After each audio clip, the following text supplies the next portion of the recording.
Welcome back to What You Will Learn. My name is Adam Ashton. And my name is Adam Jones. Today we're taking you through the best bits of The Talent Code by Daniel Coyle. Greatness isn't born, it's grown. A few questions. How does a penniless Russian tennis club with one tennis court create more top 20 players than the entire United States? Good question. Another question for you. How does one humble storefront music store in Dallas, Texas produce Jessica Simpson, Demi Lovato, and a succession of pop music phenoms? One more question. How does a poor, scantily educated British family in a remote village in the middle of nowhere turn out 3 world-class riders? Yes, there are some certain talent beds probably in every sport around the world, and they're pretty interesting because they create a disproportionate amount of superstars out there.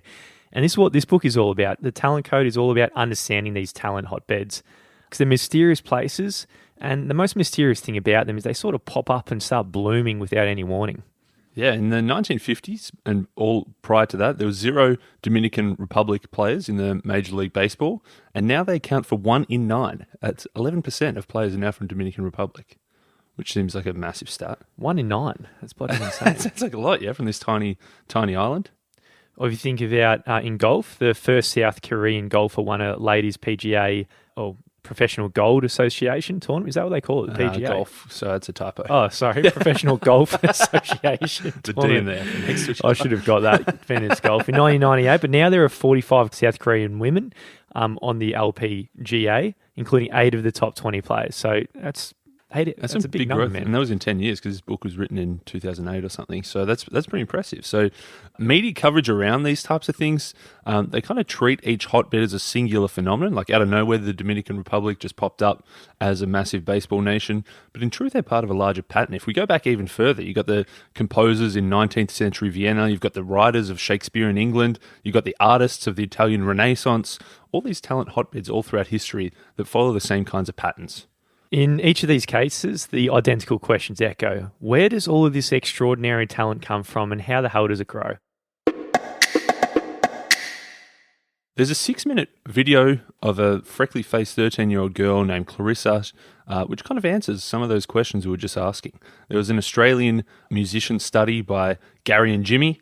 They tracked the progress over several years, watching how students learn music, and they were trying to work out how do the good ones get good, how do the shit ones stay shit, and how do the best in the world become the best in the world. Now, this little 6-minute video had a bit of a clue. It could have been titled, if you were Gary, he would have said, "The girl who did a month's worth of practice in just 6 minutes." Now, month's practice in 6 minutes, that's pretty productive. So she's trying to learn a new piece in this, a 1941 jazz tune called The Golden Wedding by Woody Herman.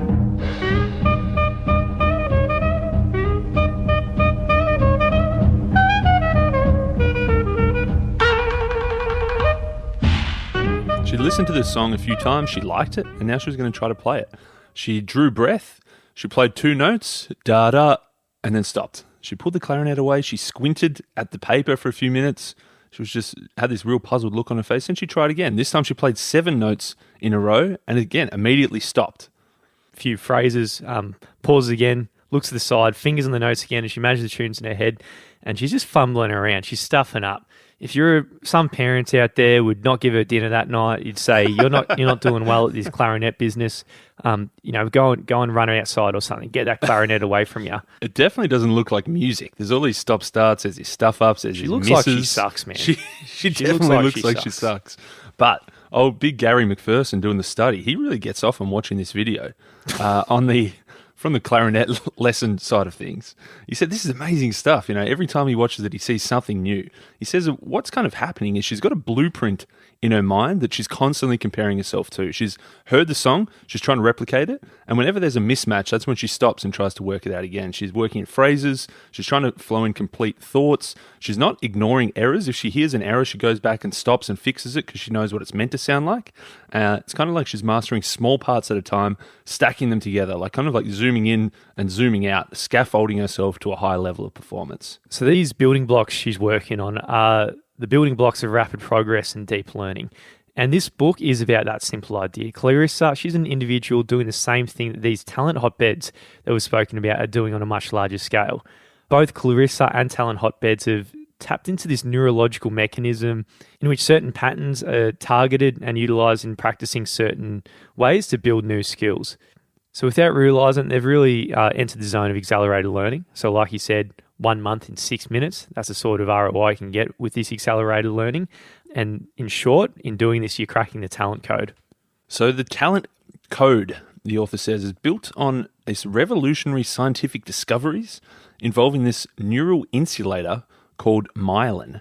And now some neurologists are saying this is like the holy grail of skill acquisition. Yeah, mate, as soon as this comes out I've never tried steroids, which gives you muscle or anything like that, but if they just inject myelin, after reading this book, I'm going to be pumping myself with myelin. That's right. Even if it just clinically just is dangerous. That sounds dangerous. I'm loading myself on myelin because, mate, myelin just does sound like the holy grail. It does. They say that every human skill, whether it's playing baseball or Beethoven, is created in chains of nerve fibers carrying tiny electrical impulses. So it's like a signal traveling through a circuit. And what myelin does is it wraps those nerve fibers, kind of like the way rubber insulation wraps around copper wire. So it makes those signals from the brain to the muscles stronger, more consistent, faster.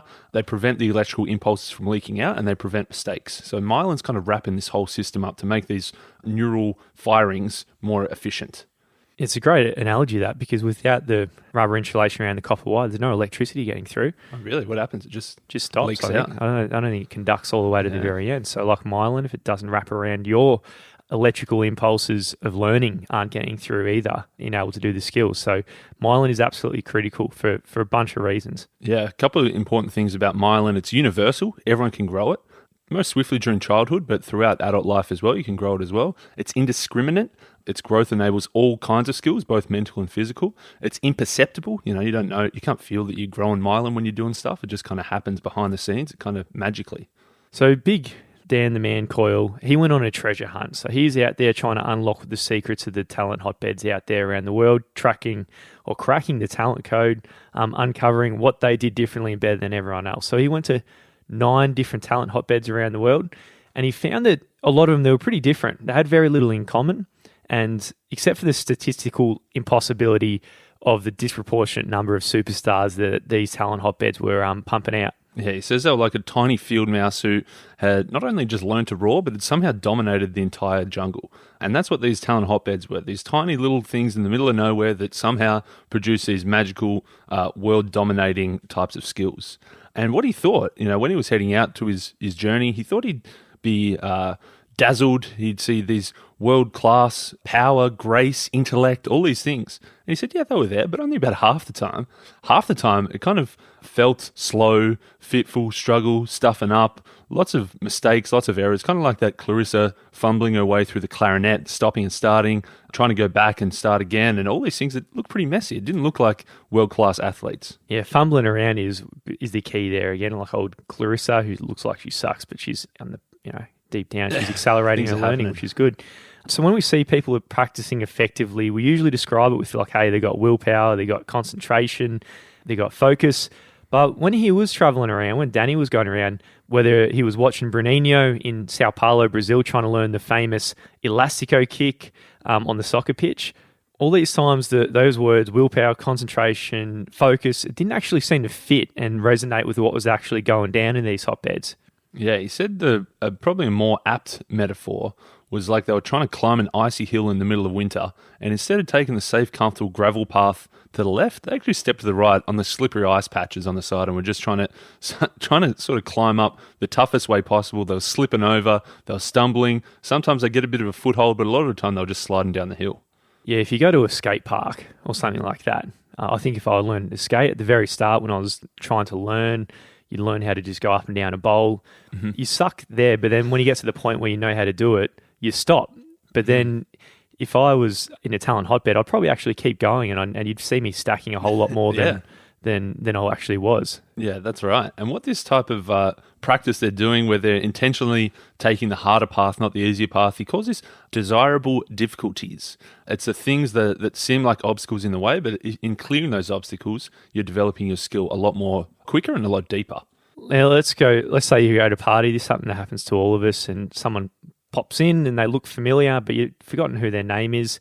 And someone just puts you out of the misery and just tells you, hey, it's Susie. And it just helps save you that little embarrassment in the short term. you get away with it. Yeah. But on the other hand, if you're struggling to manage to retrieve her name, and you walk out to the door and you go for a walk trying to figure it out, as you're doing that, the depths of your memory are pumping in that myelin around that little copper circuit about old Susie's name, and you're going to carve out a neural pathway and engrave it in your memory. That's right. If someone tells you, it's going to be better in the short term, but you're almost definitely going to forget it next time. Whereas if you have to dig hard at yourself and carve those new pathways and engrave it in your memory, it's going to be a lot harder the first time, but you're not going to embarrass yourself next time because you've kind of done the hard yards, that desirable difficulty to develop this new skill. Yeah, so it's going to be hard to say this in vocal format, but when you're reading it, he's got the 2 lines of different words, and he's got one line where it's one letter missing, and you got to guess what the word is. Yeah. And then the next one is what was the next one again? I don't remember. You did something differently. But either way, he made it harder the second time, and because he made it harder and you had to struggle a little bit, it was much easier to recall. I think that was a better example than the other example we're about to say then. We'll go to that. That was a better example, or this one's a better one? My example was better than this one. Your one's better? Yeah. Okay, so we'll skip this one? Yeah. Mate, I'm making people work for the lesson out of that story. That's right. If you can dig out the lesson, you're going to remember it. You're going to remember it. That's the whole point of that. The deep practice here that he calls it, he's termed his own thing, deep practice. It's built on this paradox. Struggling in certain targeted ways, kind of operating at the edges of your abilities where you're guaranteed to stuff up, doing those things, even though it looks embarrassing and it feels shit, they're actually making you better. So when you're practicing deeply, the world's usual rules are suspended. You're using time a lot more efficiently. Your small efforts are producing big, lasting results. And you've positioned yourself at a place of leverage where you can capture failure and turn it into a skill. So that struggle, when you're feeling that struggle pain that you're going on, it's really nature's way of injecting that myelin until one day there's an illegal drug dealer who actually gives us an easier way of doing it. But until then, it's all about the struggle. Let's look at the Brazilian soccer team. And if we're trying to describe the talent of Brazilian soccer players, we can measure it or you can name it. You can measure it with the stats, 5 World Cups, plus 900 or so young talents signed every year by professional European clubs, or you can just name it. Pelé, Zico, Romario, Ronaldo, Juninho, Robinho, Ronaldinho, Kaká, Neymar. You can just point to these guys and just say, these are the ones that are killing it. They're wonderful names as well, aren't they? Wish Australia. I think I butchered a few of them, but I got close. Compare those names compared to John, George, Craig and Bruce, like bloody hell. But if you wanted to see, you could also go and see it. If you just go to Brazil and watch the Brazilian team play soccer, you're just blown away by it. If you just chuck it on ESPN, particularly some of Ronaldinho's stuff he used to do back in the day, absolutely insane. Yeah, you end up, there's a Brazilian who's in the back corner, they're stuck, there's 3 opponents around him, there's no options, there's no room, there's no time, there's no space, there's no hope, and then suddenly they just do something. Looks like a bit of a dance or a bit of a jig or something, a flick, some kind of burst of speed. All of a sudden, the 3 opposition just looking around like, where'd this guy go? And they're through and they're already down the other end of the field. Yeah, they're insane. So they're kicking ass around the world, and one explanation for their domination could be the old typical nature versus nurture explanations that we all like. But there's a slight problem with this standard explanation. For most of history, Brazil's been really shit at soccer. They've sucked. That's right. You'd think if it was nature versus nurture, they'd be just kind of always good. But it seems like before 1958, Brazil, they'd never won a World Cup. And then since then, they've won 5 or 12. So seemingly out of nowhere, they went from being shit to being some of the best in the world. So there's a better explanation for their rise to success, of course, and it's all about Danny's talent hotbed term that he's been phrasing here. And he's onto something because he's got a story here of his mate, Simon Clifford, who's also fascinated by the superhuman, supernatural skills of the Brazilian soccer players. He was a coach himself of just a little school team, and he wanted to find out how Brazil developed their skills so he could go back home and help his students develop them too. That is a really committed school soccer coach, isn't it? It is. Flew over to Brazil at his own expense. That's right. It sounds like if he was getting money from the school, it sounds like a bit of a junket, a bit of a, they were just paying for his holiday. But he actually borrowed $8,000 from his bank to buy a video recorder and bought a plane ticket to Brazil and went over there. He saw that, firstly, the Brazilian players, they train 20 hours a week compared to his little English private school boys who were training 5 hours a week. So that was probably not unexpected. But one thing that he hadn't expected was this strange game he'd actually never seen before. It kind of looked like soccer, but the ball was half the size, it weighed twice as much, it hardly bounced. It was played on concrete pitches or dirt or wooden floors, not like these nice, pristine grass soccer fields of England. And it was played in like the size of a basketball court, not this massive big field. Yeah, each side had 5 or 6 players instead of 11. So you got a smaller court, and there's rhythm, super fast rhythm and blinding speed. And the game seemed a lot more like hockey or basketball than soccer. And if I believe it's right, the normal indoor soccer, you've got walls everywhere, so you kick it and it comes back in. It doesn't go out, so you're not losing 15 minutes here and there. So this game was called Football de Salon, which translated to soccer in the room. And the modern version, of course, is called futsal. That's right. And big Simon Clifford from England, who went over there, this seemed to be the missing link, because futsal was just played everywhere in Brazil. Brazil dominates the official version of futsal. They've won 35 out of 38 international tournaments, so they're safe to say they're dominant. And it just goes to show that like every Brazilian plays futsal growing up. Yeah, they do. And even the big superstars from 1958, so 17-year-old Pelé, he was part of the first futsal team World Cup where he won. Juninho said he was 14 when he first kicked his full-size soccer ball on a grass field, but you could bet your bottom dollar the decade before that he was going hard on the old futsal. That's right. So one reason futsal is such a great pathway for developing soccer skills is that futsal players touch the balls 6 times more per minute than soccer players. Because of the smaller field, fewer players, more passes are required, and also the smaller, heavier ball demands more precision. You can't just get out and just boot it down the field when you're in trouble. You actually got to think about a very specific, small, short pass that you want to do and hit it precisely. Yeah, so here ball control and vision are critical. You always need little tight corners everywhere. So when futsal players play the full-size game, they feel like they've got acres of space right around them when they're in the open pitch.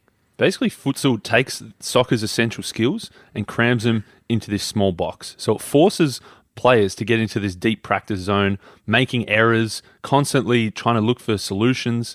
They touch the ball so many times, they learn faster without even realizing. And then, as you say, as soon as they get to the big game of soccer, they're superstars. That's it. So back to old mate Clifford, the man who sold everything and went all in on going to Brazil to try and make his kids learn how to play soccer a little bit better. A lot of troubles at home by that decision, but at the end of the day, his soccer team, though, was actually a bit of a success because at first there was he employed these new methods, made him play futsal in small pitches and train a bit more. Everyone in the team's like, what is this weirdo doing? He was playing Brazilian music in the background, pumping it up to get everyone feeling pretty Brazilian. That's right. They saw these, freckly 12-year-old, pale, pasty English schoolboys trying to dance and jump around like Brazilians, playing with his ball that was too small, too heavy, dancing to samba music. And most of the people at school were like, this guy's absolutely lost the plot. Yeah, insane, isn't it? But 4 years later, though, after the years of skill development, the under-14s team from his school won the local championships. Wow. Then ended up beating the Scottish under-14. Oh, this is bigger. This is better. Beating the under-14 national team in Scotland. I don't even play soccer. Then the Irish under-14 national team, and then one of his players went on to play for England. I'd say that's not bad from a bunch of losers to eventually, well, you beating national teams. You could argue that the one person who went on to play for England was so good, and that was more causal than old Clifford. You could say that for sure. We'll go with the Clifford effect, though, just for the sake of this episode. It's a big one, isn't it? Like putting yourself in those smaller boxes to actually rapidly learn something. I know I've been to Urban Surf a lot. I know you were looking at doing it. But yeah, there was, what happened? There was like a hurricane that day and I couldn't get there. It was the first hurricane ever in Melbourne. That's right. It was like a really good example because if you try and learn surf in the open waters, you're probably going to get 3 shots for 3 hours, quite literally at the very start. But if you actually go to a place like Urban Surf, like a wave park, you're getting 20 waves per hour. So you really, what's that? A factor of 1 per hour versus 20. So it's a 20x improvement. That's actually literally how much faster you're probably going to learn how to surf. Oh, definitely. And so that kind of brings us all back to myelin. So myelin is this, if you look at a cross-section of nerve fibers under a microscope, you see a big chunk of nerve in the middle, and then you've got these tiny, thin little layers wrapped around it. And some myelin can be 50 layers deep. And what we're saying here is that this myelin revolution, we've got every human movement, thought or feeling. It's this precisely timed electrical signal that's traveling through, and we've got this myelin that's insulating it to make it more efficient. And the point is that the more you practice something, the more you're growing your myelin, and the more myelin you've got, the better your skill signals are going to be. So the new theory of skill learning is all about our old friend myelin. The story of skill and talent is the story of myelin. So the Brazilian soccer team, the more intense the game of the futsal they were playing, the more deep they were in practice, the more they were firing, optimizing their circuits, and more often and more precisely in futsal than the outdoor game, they're actually getting those old myelin insulators and just wrapping around those electrical signals more and more than everyone else. That's right. So we need this targeted, mistake-focused practice like our game of futsal because it's the best way to build a good circuit. You fire it, the signal gets fired. There's going to be some mistakes. You go back and fix those mistakes and you fire it over and over and over again, and this myelin keeps wrapping around. And then that also kind of answers the question as to why passion and persistence are so important to talent, because wrapping myelin around a big circuit takes a bloody long time. And if you don't love what you're doing, you're never going to do enough practice. You're never going to fire that circuit enough times to wrap enough myelin around it to get great. Struggle is not optional here. It's neurologically required. In order to get your skill circuit to fire optimally, you must, by definition, fire it suboptimally. So you must suck a little bit. That's by definition what you need to do. And you must make all these mistakes and then pay attention to those mistakes. And then that way you're slowly going to teach your circuit how to learn new things. So whether you're trying to swing a 9-iron or strum an A minor chord on the guitar or start with a chess opening move, what we're doing is we're slowly installing this myelin around our circuitry. We're slowly wrapping it. We're slowly firing these neurological signals. And the more we do it, probably the more we stuff it up, as you say, but then correct those mistakes and fire it again the right way, the more we're honing our skills here. We're going extremely academic here for a second. Any discussion around the skill acquiring process must begin by addressing what Coyle has termed the HSE. The HSE, it's a highly scientific discovery. It's this heady mix of admiration and envy when sudden talent kind of suddenly appears, seemingly out of nowhere. Oh, yeah. And what we're talking about here, of course, is the holy shit effect. Yeah, that's it. The old HSE. HSE. A bit like a HSP, but quite different. Very different to a HSP, actually. Very different. The holy shit effect. It's that visceral feeling you get when you hear Pavarotti hitting that big note in Nessun Dorma, or seeing Steph Curry swish a deep three-pointer, or seeing Tiger Woods hitting this shot out of a bunker around a tree, using the wind to curve it, landing it on the green, and then spinning it back at more than 90 degrees back towards the hole. That was insane. You actually dropped that on YouTube, and it's one of the most insane things I've ever seen. I thought that was impossible in golf. It looks impossible. I don't know how he actually got to that spot. Well, it's a good use of everyone's time. Take 5 minutes out of your day, and what would you YouTube? Tiger Woods bunker shot or something. We'll put it in the link on the website. I think we say that sometimes, and we forget to put it in there. Probably. I'll try and remember that one. But the holy shit effect is the feeling of seeing talent bloom in people. You thought they're just like you. Tiger Woods is walking around, and you're like, hey, he looks a bit like me. And then you just see what he does, and you're like, shit, he's actually a different species to me. Yeah. We're totally different. That's right. It's like the tingle of surprise you get when that goofy neighbour from down the street suddenly pops out and they're like the lead guitarist of this successful band. You're like, what the hell? How did this loser become, so good at doing this thing? I thought he was just a nerd. So what they've done, of course, is they've practiced so hard. They've stuffed up so many times. Tiger Woods, not the first time he's done that bunker shot. He's mastered all the sub-skills so many bloody times, and he's struggled and struggled. He's wrapped so many different neurocircuitry, myelin around rubber circuits, that he's able to do something like that, and you're not. Yeah, the interesting thing about the holy shit effect is that it only operates in one way. The observer, they're absolutely dumbstruck. They're amazed, they're bewildered. They're like, what the hell? How did you do that? But the talent owner who does that, they're just like, pretty blasé, because they know that it's not out of some kind of false modesty or naivete. It's just because they've stuffed it up so many times, and then they've probably done this amazing thing so many times just because they'd practiced and wrapped their myelin, and it just pops out and they're just amazing at it. It just happens automatically, quite literally for them. So if you want to be getting people off on the holy shit effect, there are 3 rules that you can take on to get better at deep practice to get those moments from other people. Yeah, the first thing we got to do is we got to chunk it up.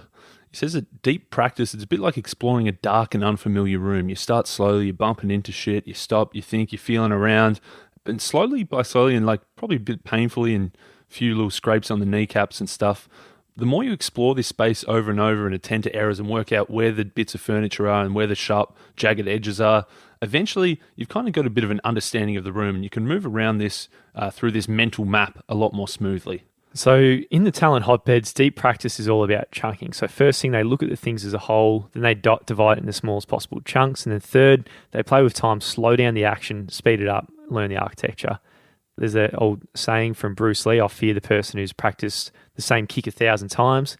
Because you could imagine once you practice the exact same mini chunk that you actually get to feel its nuances and install very precise ways of doing things, albeit being extremely quite boring to do 1,000 kicks at the same time. That's right. Step one of chunky is understanding the whole thing. So it was like the Clarissa on the clarinet. She'd heard the song so many times. She knew exactly what it was meant to be like. And that was absorbing the whole thing. There's another story here about the Russian tennis club we mentioned at the start. There's one tennis club in Moscow named the Spartak Tennis Club. They only had one indoor court, but they cranked out this volcanic eruption of talent. They had world number ones. They had a whole bunch of top 10 players. They had Grand Slam winners like Anna Kournikova, Marat Safin, Dinara Safina, Mikhail Yuzny, Elena Dementieva, Dmitry Turnsov. You'll go with that. I think that was a Trusanov. Well. But all these things that popped out from this one tiny, poor tennis club, and they came to dominate the world for this period. So what the coach there does at this Spartak Tennis Club is from the age of 5 all the way through to the pros on the international circuit, they do the drill of playing imaginary tennis without a ball. They have this imaginary game where they walk through in slow motion, practice rallying with the coach with an imaginary ball. They're walking through the whole thing without having to worry about the specific micro skills. So what they're doing through this imagination, this virtual thing they're building up in their brain, they're building scaffolding of the bigger picture of what they're actually trying to do. It'd be pretty weird, wouldn't it? You're looking at this tennis club and they're just walking around, swinging their arm or swinging around. There's no ball and they're just slowly stepping around and pretending to play tennis. It would look absolutely bizarre, but clearly it must have worked. They're getting results there. That's right. Secondly, we need to break it into chunks.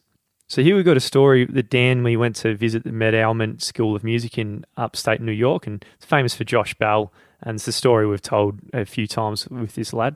Yeah, on the old Millionaire Fastlane, he was the undercover playing violin, and nobody basically took any notice of him, but he was a pretty good violinist, one of the best in the world. You've also got Yo-Yo Ma, came out of this same school. And what happens is in the first 7 weeks when you go to Meadowmount, students learn at 500% faster than they normally would without these chunking techniques. Because what they do is instead of just saying, here's a sheet of music, go and learn it, what they do is they just chop it up into lines, and then they just chuck it in a hat, shake it up, and you just grab out a random one. So you're not going to learn any specific part of the song, just whatever pops up. You learn that in a random order. Then once you've mastered that, you're going to grab another random one and learn it. And then eventually you start stacking these things together. So once they've mastered one chunk, they obviously grab another chunk and get going on that one. Now, thirdly, they slow it down. So the third element, this might sound a little bit strange to actually go things so slow, because you might believe that talent hotbeds, it is moving super fast, but it's actually going at a glacial pace at sometimes. Yeah, they go super, super slow, and they mess around with time. Sometimes they'll speed bits up, slow bits down. But as Abraham Lincoln once said, he says, I'm slow to learn, but I'm also slow to forget what I've learned. My mind is like a piece of steel, very hard to scratch anything on it, but once it's on, almost impossible to rub it out. So going slow allows you to attend more closely to errors, creating a high degree of precision when firing, because if you stuff something up, if you just move too quickly on the next thing, you're probably not going to take the time and space to actually let your brain wrap some myelin about the thing you stuffed up to do it better next time. Yeah, definitely. As Tom Brady's coach said, it's not how fast you can do it, it's how slow you can do it correctly. If you can do it super, super slow and do it perfectly and then build it up from there, it's going to stick. Rule number 1, chunk it up, chunk it up. Rule number 2, it sounded like a song, didn't it? Rule number 2, repeat it. Repeat it. So biologically, you can get a song going. Biologically speaking, in terms of growing myelin, there's no substitution for attentive repetition. I'm stuck on that repeat it. That was a good unintentional joke because you repeated saying repeat it. Yeah. Matt, I remember there was a... that was fully intentional. Way back in season 1, was it not Tiny Habits, not Atomic Habits, Mini Habits? Stephen Guys. I remember there was a joke about that and neither of us got it. And we asked him about it in the interview and we still didn't get it. 6 years later, I think I finally got that joke. Oh, okay. Finally. But as you say, you've got to repeat it. And no amount of, thinking, talking, reading, watching, imagining, visualizing, none of these things are actually going to help you learn the skill compared to actually doing it. And the more you do it, the more you're firing those things, the more chance you've got myelin to wrap around it. The easiest way for LeBron James to start missing free throws or jump shots is for him to just not practice for another year. Because when you stop firing these important circuits, they start losing their efficiency. Myelin's a living tissue. If it's not used and maintained, it begins to shrink. So if the right neurons aren't firing and you don't touch your skill, that myelin's just going to sort of wither away into nothingness. Yeah, Vladimir Horowitz, who was a virtuoso pianist who kept performing into his 80s, he said, if I skip practice for 1 day, I notice. If I skip practice for 2 days, my wife notices. If I skip practice for 3 days, the whole orchestra notices. Jesus. Actually, he said the world notices, but I thought that was a bit much, considering I've never heard of him. Yeah. Yeah, I wouldn't be able to tell the difference anyway. So that was rule 2. Repeat it. Rule 3, learn to feel it. Feel it, baby. Feel it. Man, maybe we should bring the song back just for this episode. Yeah, just for this episode. There was a famous strings teacher, Sky Carmen, and she taught this class at this famous school, and the class was called How to Practice. She used to play for the Holland Symphony. She first asked all these young kids in her class, how many of you practice more than 5 hours a day? And there was these 4 nerds at the front of the room, shot their hands up. She's like, oh yeah, good for you. I could have never done that as a kid. But she said, more importantly, what do you actually do when you practice? Like, if you're playing for 5 hours, what do you do? Yeah, well, there was a bit of awkward silence here, and one of the kids said, I don't know, I just play some tune, play some buck, or something. And she says, oh yeah, but you just play, don't you? It sounds like you just play, you just tune, you pick a piece you like, you begin fooling around, you're just playing around. Yeah, and they're like, yeah, that's what you do. Yeah, you practice, you play. She said, no, that's absolutely crazy. What do you think sports athletes do? You think they just pull on their boots and run out and start playing a game? She says, no, first they got to warm up their muscles. That's kind of the key ingredient to success. You got to get some simple skills, just kicking a ball a short distance, get that touch going, get that feel going. She says for musicians, you got to kind of do the same thing. Your key ingredient is your ear, so you got to warm up your ear. So she says first you tune your instrument, then you tune your ear.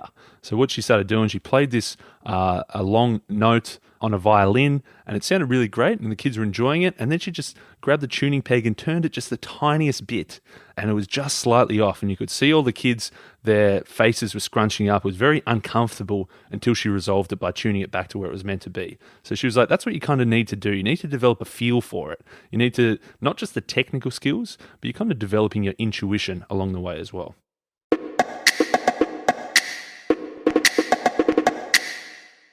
Of all the images that communicate the sensation of deep practice, what we've been speaking about, perhaps the best is babies learning to walk. If I look at my niece or nephew, little Archie, my nephew running around, at first, it took him a while to get there, but he started staggering.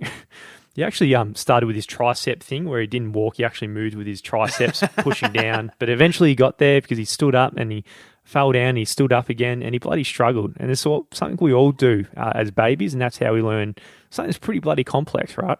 Yeah, there was a study that was looking at how can you help babies improve at walking.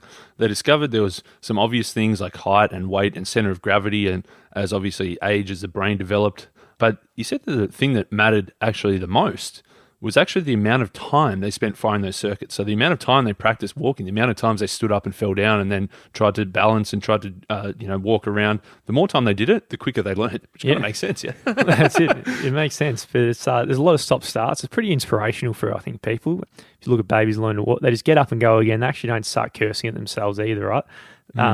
It's a bit like the way we should approach things. When we go towards our goal, it might be clumsy, a bit wobbly.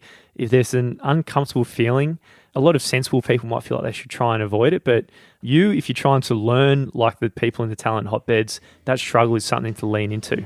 Yeah, these staggering babies, they embody some of the deepest truths about deep practice, about developing skills, in that to get good, you've got to be willing or probably enthusiastic about being bad, in that the road to raw skill is all about taking baby steps.